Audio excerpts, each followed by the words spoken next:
Assalamualaikum warahmatullahi wabarakatuh. Selamat datang di dimensi lain. Di sini, setiap cerita adalah gerbang menuju dunia yang tak terlihat. Siapkan dirimu, karena sekali melangkah tak ada jalan kembali.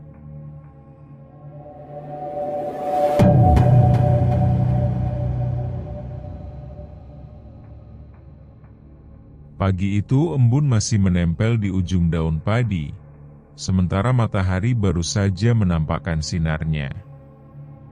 Pak Anwar sudah berada di sawah, menggendong cangkul tua peninggalan almarhum ayahnya.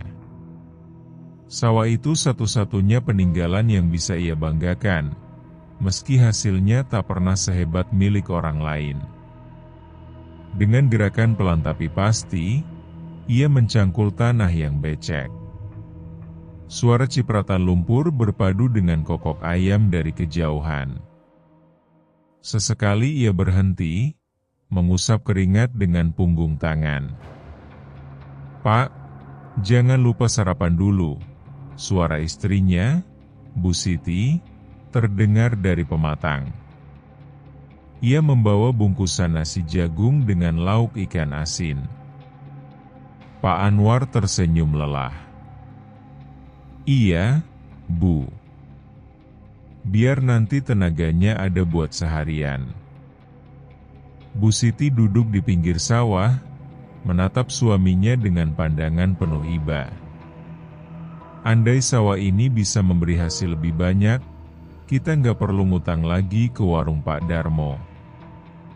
Pak Anwar terdiam sejenak, pandangannya lurus ke hamparan padi yang masih hijau. "Sawah ini memang tak pernah seperti sawah orang lain, Bu. Tapi ini titipan Bapak, aku harus jaga, bagaimanapun caranya." Obrolan mereka terhenti ketika seorang anak kecil berlari ke arah mereka. Andi, anak sematawayang mereka, masih mengenakan seragam merah putih lusuh. "Pak, Bu, aku berangkat sekolah dulu," katanya ceria, meski sepatunya sudah bolong di ujungnya. Pak Anwar menepuk pundaknya. "Belajar yang rajin ya, Nak. Biar nanti bisa lebih pintar dari Bapak." Andi mengangguk lalu berlari ke jalan tanah menuju sekolah. Bu Siti menatap punggung anaknya yang menjauh. "Aku hanya ingin dia hidup lebih baik, Pak." Pak Anwar menarik napas panjang. Ia tahu sawah itu adalah hidup sekaligus beban. Di balik tanah yang terlihat subur, ada rahasia yang kelak akan menyeret mereka pada sesuatu yang tak pernah mereka bayangkan. Sawah milik Pak Anwar terletak di ujung desa Jati Asih, persis di tepi hutan yang rimbun. Dari kejauhan, barisan pohon-pohon besar menjulang seakan menjadi dinding alami yang memisahkan desa dengan sesuatu yang lain. Akar-akar menjulur keluar seperti tangan yang siap meraih siapa saja yang berani terlalu dekat. Jalan menuju sawah itu pun berbeda dengan sawah tetangga. Jika orang lain bisa lewat jalan tanah lebar, Pak Anwar harus melewati pematang sempit yang kanan kirinya dipenuhi semak liar. Suasananya selalu sunyi, hanya angin yang mendesir dan sesekali suara burung hantu dari dalam hutan. Sore itu, Pak Anwar baru saja selesai menyiangi gulma. Ia duduk di pematang sambil menyalakan rokok linting. Asapnya membumbung, bercampur dengan kabut tipis yang mulai turun.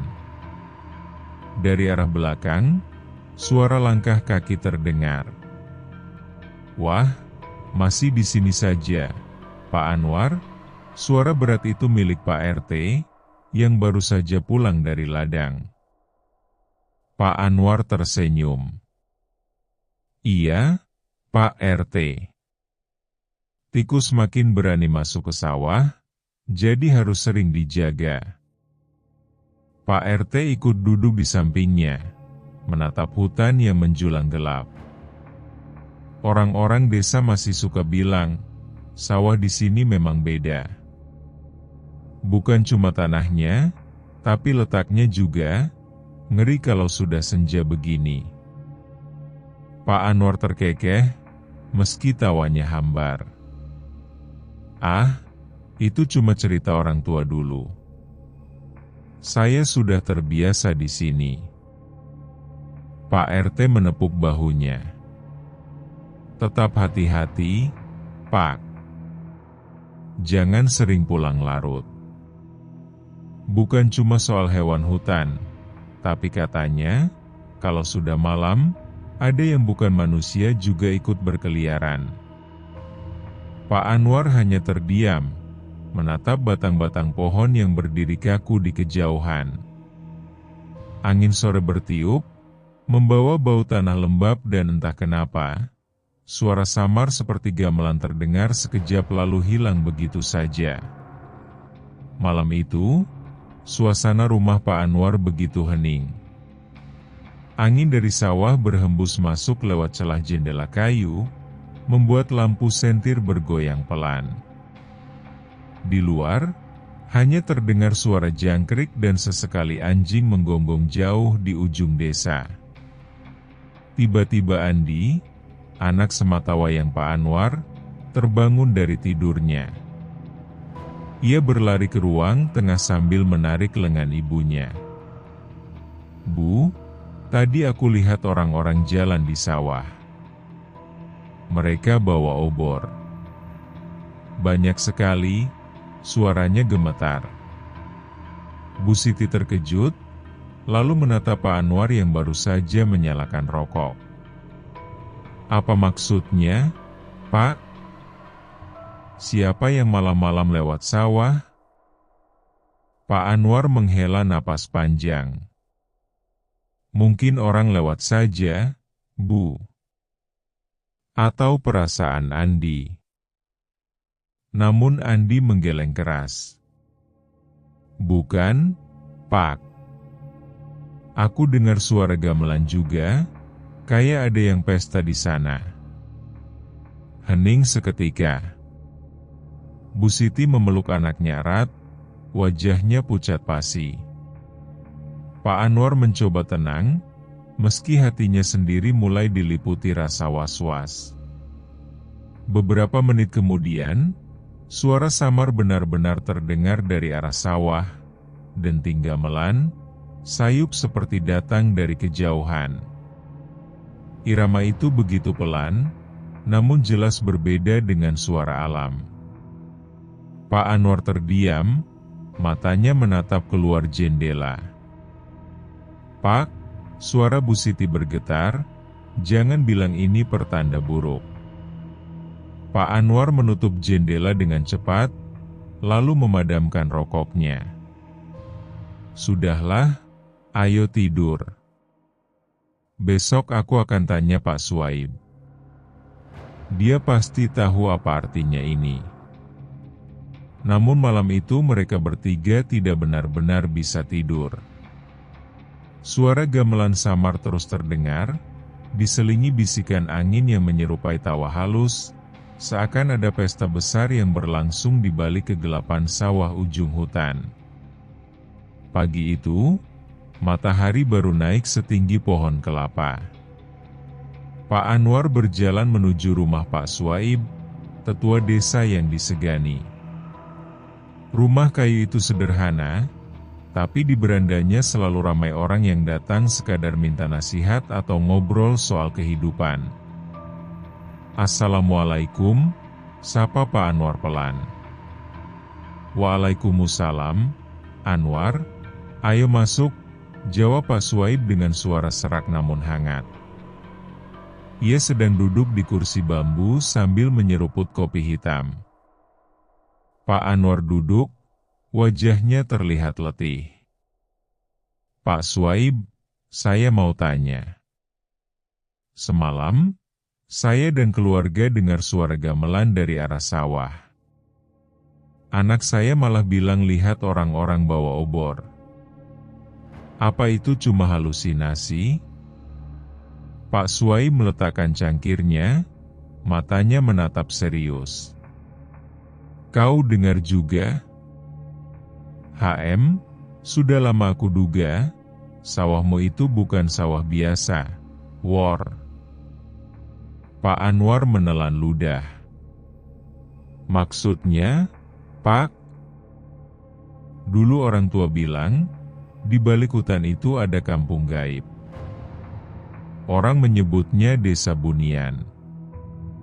Mereka hidup seperti kita, bertani, berpesta, bahkan punya rumah-rumah indah. Tapi tak kasat mata. Nah, sawahmu itu letaknya di perbatasan. Suasana jadi hening. Hanya suara ayam berkokok dari halaman.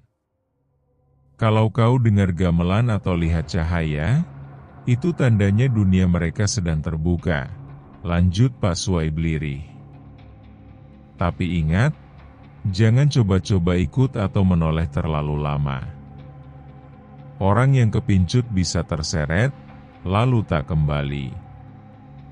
Pak Anwar meremas lututnya, tubuhnya dingin meski matahari mulai terik. Lalu, apa saya harus tinggalkan sawah itu, Pak? Pak Suai menatapnya dalam-dalam.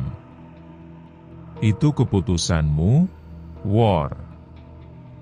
Tapi ingat, sawah itu bukan sekadar tanah warisan. Ada sesuatu yang sejak dulu mengikat keluargamu dengan dunia bunian.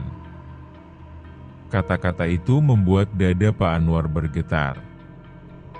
Ia sadar, perjuangannya menjaga sawah ini mungkin lebih berat daripada sekadar melawan hama dan tikus. Musim panen akhirnya tiba. Padi-padi milik warga desa lain tampak kuning keemasan, melambai-lambai ditiup angin. Anak-anak berlarian di pematang, sementara para petani sibuk memotong batang padi dengan ani-ani. Suasana riuh penuh tawa. Namun sawah Pak Anwar berbeda. Daun-daun padinya layu, banyak batang yang roboh tanpa sebab. Sebagian bulir padi tampak hampa, kosong tak berisi. Saat disentuh, padi itu rontok begitu saja, seolah tak pernah matang. Bu Siti berdiri di pinggir pematang, wajahnya pucat. Ya Allah, Pak, kenapa selalu begini? Setiap panen, kita yang paling sengsara. Pak Anwar menunduk, jari-jarinya bergetar menggenggam sabit. Entahlah, Bu. Aku sudah rawat setiap hari. Aku pasangi perangkap tikus, aku semprot, aku pupuk.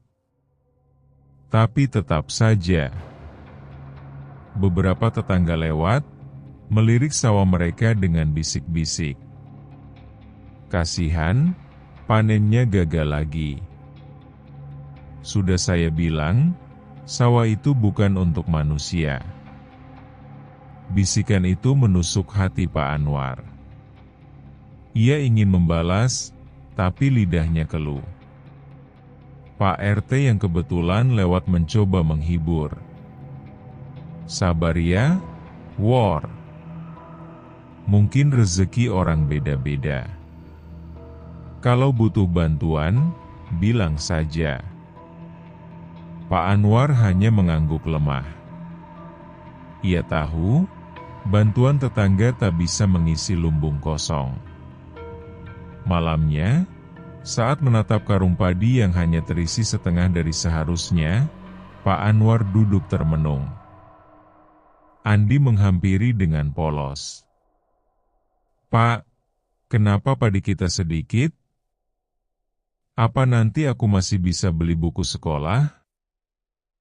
Pertanyaan itu menghantam hatinya lebih keras dari apapun. Pak Anwar menunduk, matanya basah. Iya, Nak, insya Allah bisa. Bapak yang akan usahakan. Tapi dalam hati, ia mulai bertanya, benarkah sawah ini hanya sekadar tanah? Ataukah benar, seperti kata Pak Swaib, ada yang menuntut sesuatu dari dirinya? Malam itu Pak Anwar tak bisa tidur. Bayangan tentang panen yang gagal terus menghantui. Ia memutuskan kembali ke sawah, membawa lampu petromax dan sebatang kayu untuk menakut-nakuti tikus. Udara dingin menusuk tulang. Langkahnya terasa berat saat melewati pematang sempit. Dari kejauhan, sawah tampak tenang, hanya terdengar suara katak bersahut-sahutan. Ia menaruh lampu di pematang, lalu duduk mengawasi. Beberapa saat berlalu tanpa gangguan.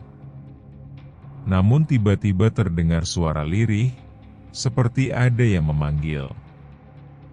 "War!" Pak Anwar sontak menoleh, dadanya berdegup kencang. Suara itu terdengar jelas, meski samar, seakan dihembus angin. War, kali ini lebih dekat, lembut, seperti suara perempuan. Lampu petromax bergoyang terkena angin. Dari kejauhan, di antara rumpun padi, tampak sosok samar berjalan. Pak Anwar tertegun.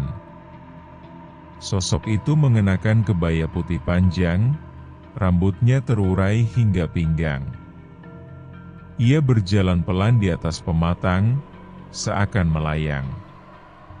"Siapa di sana?" teriak Pak Anwar, suaranya bergetar. Sosok itu tak menjawab. Hanya menoleh sekilas, lalu senyumnya tipis, terlalu tipis hingga membuat bulu kuduk berdiri. Pak Anwar bangkit, langkahnya mundur tanpa sadar. Jantungnya berdetak begitu kencang, tangannya gemetar memegang kayu. Saat ia ingin berlari, suara perempuan itu terdengar lagi. "War, jangan takut, sawah ini bukan milikmu seorang." Tubuh Pak Anwar lemas. Ia terhuyung, hampir jatuh ke lumpur.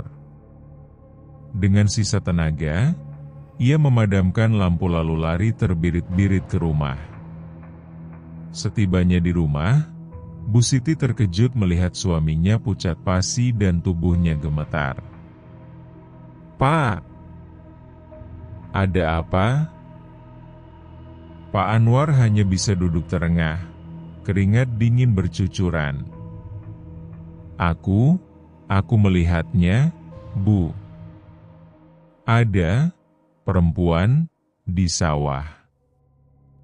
Pagi harinya, setelah kejadian menegangkan malam itu, Pak Anwar memberanikan diri kembali ke sawah. Ia membawa sabit kecil, mencoba meyakinkan dirinya bahwa semua yang dilihat hanyalah halusinasi karena lelah. Namun sesampainya di pematang, ia tertegun. Lumpur di tepi sawah penuh dengan jejak kaki kecil, seperti kaki anak-anak, menyusuri dari arah hutan lalu berakhir di tengah petak sawahnya. Yang membuat aneh, tidak ada jejak keluar lagi. Seolah-olah makhluk-makhluk itu menghilang begitu saja di sana.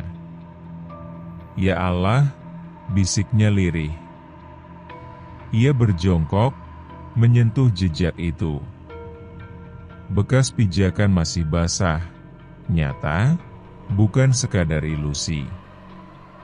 Siang itu, ia mencoba bertanya pada tetangga yang lewat. "Pak, ada anak-anak main ke sawah saya, ya?" Tetangganya menggeleng cepat. "Ah, siapa yang berani, War? Anak-anak mana berani main ke sawahmu?" Semua orang juga tahu tempat itu, angker.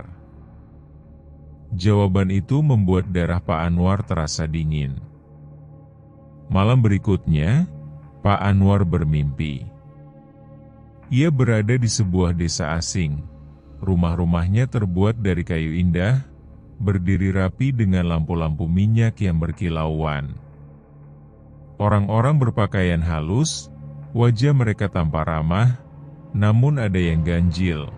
Mata mereka terlalu berkilat, dan setiap kali tersenyum, giginya seperti memantulkan cahaya. Seorang perempuan berkebaya putih mendekat. Senyumannya sama persis dengan sosok yang ia lihat di sawah. "Selamat datang, War. Kau sudah sampai di desa kami." Pak Anwar tersentak bangun, napasnya memburu. Tubuhnya penuh keringat. Bu Siti yang tidur di sampingnya mengguncang bahunya.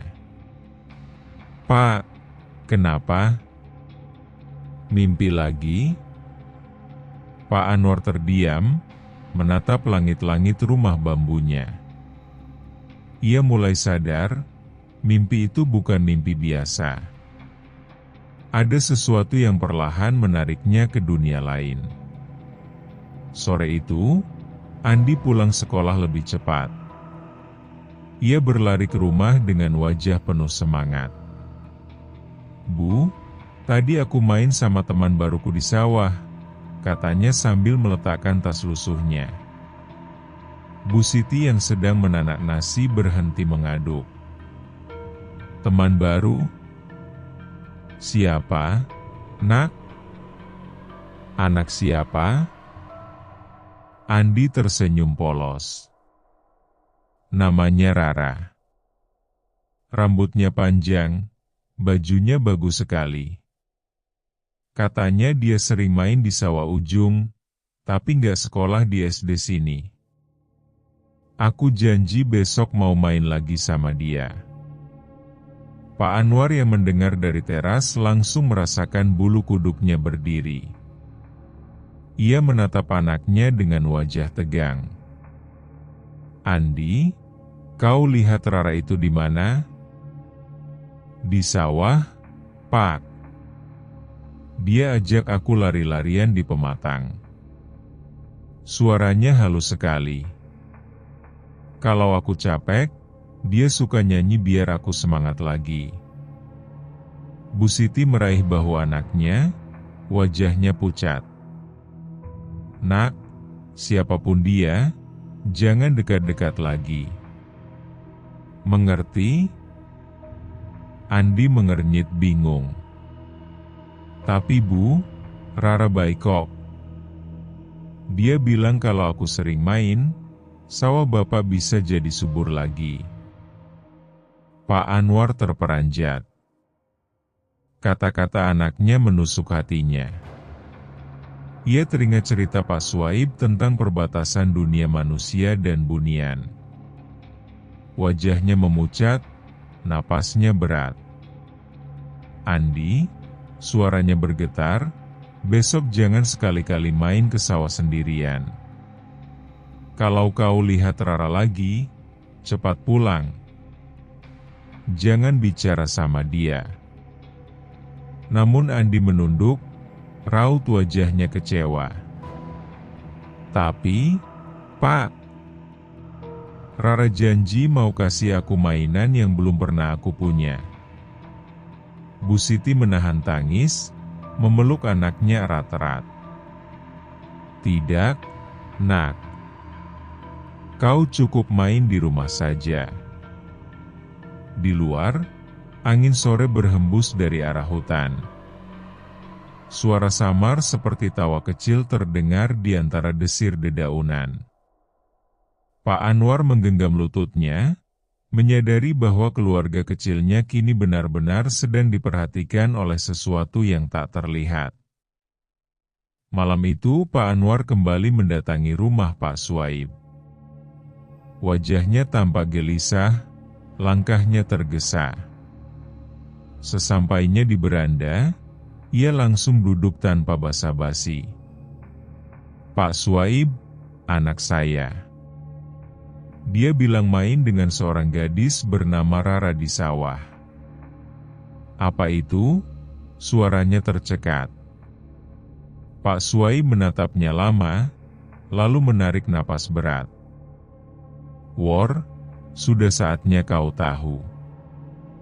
Keluargamu sebenarnya punya ikatan lama dengan mereka. Dengan bunian itu, tanya Pak Anwar, wajahnya pucat. Pak Suaib mengangguk perlahan. Dulu, kakek buyutmu pernah membuat perjanjian. Waktu itu, panen sawah keluargamu selalu gagal. Lalu datanglah penghuni hutan, orang bunian, yang menawarkan kesuburan tanah. Syaratnya, keluarga kalian harus menjaga sawah itu selamanya, dan tak boleh meninggalkannya. Pak Anwar terdiam, hatinya bergetar. Jadi benar, sawah itu memang bukan sawah biasa. Betul, lanjut Pak Suaib. Tapi sejak ayahmu meninggal, perjanjian itu tidak pernah diperbarui. Itulah sebabnya hasil panenmu selalu buruk. Mereka menuntut agar janji lama ditepati kembali. Pak Anwar memegang kepalanya, keringat dingin mengucur. Lalu, apa yang harus saya lakukan? Apakah saya harus menyembah mereka? Memberi sesajen? Pak Suaib menggeleng. Tidak sesederhana itu. Kadang, yang mereka minta bukan hanya makanan atau persembahan, tapi sesuatu yang lebih berharga. Wajah Pak Anwar semakin pucat. Ia teringat kata-kata Andi tentang mainan dan janji Rara untuk membuat sawahnya subur kembali. Pak Suaib, apakah mungkin mereka menginginkan anak saya? Bisiknya nyaris tak terdengar. Pak Suaib menatapnya tajam, sorot matanya penuh kekhawatiran. Jangan sampai itu terjadi, War. Karena sekali kau menyerahkan, tak ada jalan kembali. Dunia bunian bukan tempat manusia. Suasana hening. Hanya suara angin malam yang berdesir di sela-sela bambu, membawa hawa dingin yang menyesakkan dada. Bulan purnama menggantung bulat sempurna di langit desa Jati Asih. Cahaya putihnya jatuh ke permukaan sawah, membuat air di pematang berkilauan seperti kaca. Malam itu, Pak Anwar gelisah. Kata-kata Pak Suaib tentang perjanjian lama terus terngiang di kepalanya. Tak tahan dengan rasa penasaran, ia membawa lampu petromax dan berjalan menuju sawah. Udara terasa berbeda, dingin menusuk, tapi sekaligus harum seperti bunga kenanga yang baru mekar. Ketika tiba di pematang, langkahnya terhenti. Dari arah tengah sawah, terdengar jelas suara gamelan, gending lirih, indah, namun terasa asing. Bersamaan dengan itu, cahaya-cahaya kecil muncul, seperti lentera berkelip di udara. Pak Anwar membelalak. Di sana, berdiri sebuah kerumunan, orang-orang berpakaian indah, kebaya berwarna emas, kain sutra, dan belangkon. Mereka tertawa, menari, dan berjalan beriringan seakan sedang berpesta besar. Di antara mereka, sosok perempuan berkebaya putih muncul lagi. Rambutnya panjang terurai, wajahnya cantik namun terlalu sempurna untuk manusia. Ia mendekat, senyumnya lembut. Selamat malam, War, suaranya halus, seperti berbisik langsung ke dalam hati. Kau sudah melihat kami dengan mata sendiri. Tak perlu lagi ragu, Sawahmu memang bagian dari dunia kami. Pak Anwar bergetar, suaranya tercekat. Apa? Apa yang kalian inginkan dariku? Perempuan itu tersenyum samar. Kami hanya menawarkan kesejahteraan. Sawahmu akan subur, panenmu berlimpah, hidupmu tak akan kekurangan. Tapi ada syaratnya, tentu saja. Pak Anwar menelan ludah, tangannya gemetar memegang lampu. Syarat?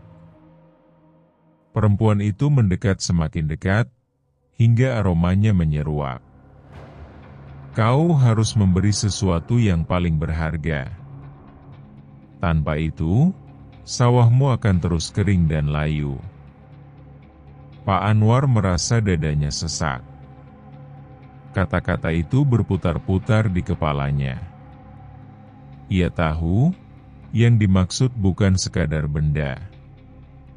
Sesuatu yang paling berharga, pasti keluarganya. Pak Anwar berdiri kaku di bawah sinar purnama. Perempuan berkebaya putih itu menatapnya dalam, suaranya mengalun lembut. War, kami tak butuh hartamu, tak butuh sesajen. Kami hanya ingin penjaga.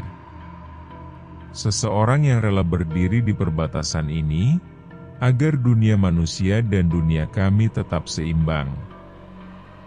Pak Anwar terperanjat. Penjaga? Maksudmu, aku? Perempuan itu mengangguk perlahan. Ya. Jika kau setuju, sawahmu akan menjadi paling subur di desa. Anak istrimu tak akan kekurangan. Tapi sebagai gantinya, kau bukan lagi sepenuhnya manusia. Kau akan hidup di antara dua dunia, menjaga batas agar tidak runtuh. Pak Anwar menunduk, dadanya bergemuruh. Ia teringat wajah Bu Siti yang letih, Andi yang polos. Air matanya menetes. Kalau begitu, ambil aku. Asal keluargaku hidup sejahtera, aku rela jadi penjaga perbatasan. Senyum perempuan itu melebar, namun ada sorot sedih di matanya. Kau lelaki jujur, War. Mulai malam ini, kau bukan hanya petani. Kau adalah penjaga. Tiba-tiba, cahaya bulan terasa menyilaukan. Angin berhembus kencang, membawa aroma bunga hutan. Pak Anwar merasakan tubuhnya ringan, namun jiwanya berat seakan ditarik oleh dua arah berbeda. Keesokan harinya, warga desa terperangah. Sawah Pak Anwar yang kemarin kering mendadak hijau subur, bulir padi menguning penuh, lebih lebat dari sawah manapun. Bu Siti menangis bahagia, melihat karung demi karung padi terkumpul di lumbung. Tetapi, Pak Anwar tak pernah pulang ke rumah. Kadang, saat senja, Bu Siti melihat sosok suaminya berdiri jauh di pematang, tegak, memandang ke arah hutan. Andi pernah melambai, namun sosok itu hanya tersenyum samar lalu menghilang di telan kabut. Desa Jati asih makmur berkat sawah itu. Orang-orang bilang, tanah di ujung hutan kini dilindungi penjaga gaib. Namun bagi Bu Siti dan Andi, mereka tahu siapa penjaga itu sebenarnya. Di malam-malam purnama, suara gamelan samar masih terdengar. Dan di antara desir angin, kadang terdengar suara berat yang familiar. Belajarlah yang rajin, nak, jaga ibumu baik-baik. Pak Anwar telah menjadi legenda hidup, atau tepatnya, legenda di perbatasan. seorang ayah yang memilih menyerahkan dirinya, agar anak dan istrinya bisa hidup berkecukupan dari sawah yang dulu dianggap kutukan. Tahun-tahun berlalu. Sawah peninggalan Pak Anwar tetap menjadi yang paling subur di desa Jati Asih. Panennya selalu berlimpah, bahkan saat sawah-sawah lain dilanda hama atau kekeringan. Namun, warga desa tahu ada harga yang dibayar. Tidak ada seorang pun berani menggarap sawah itu selain keluarga Pak Anwar. Mereka percaya, di pematang paling ujung, di dekat hutan, ada sosok yang berjaga setiap malam. Anak-anak kecil sering diceritakan kisah ini sebelum tidur. Jangan main ke sawah ujung waktu maghrib. Di sana ada Pak Anwar, penjaga perbatasan. Dia tidak jahat, tapi dia menjaga agar dunia kita dan dunia bunian tidak bercampur. Bu Siti menua bersama Andi yang tumbuh dewasa. Setiap kali memandang sawah, air matanya menetes, mengingat suaminya yang rela hilang dari pelukan demi mereka. Meski hatinya perih, ia tahu pengorbanan itu membuat keluarganya bisa bertahan hidup dengan layak. Pada malam-malam tertentu, saat bulan bulat sempurna, orang-orang desa masih mendengar suara gamelan samar dari arah hutan. Dan beberapa bersumpah pernah melihat bayangan lelaki sederhana mengenakan caping berdiri tegak di pematang. Siapa dia? Tanya seorang perantau yang baru pulang. Orang tua desa akan menjawab lirih. Itu Pak Anwar, ayah yang memilih jadi legenda. Penjaga perbatasan, demi anak dan istrinya.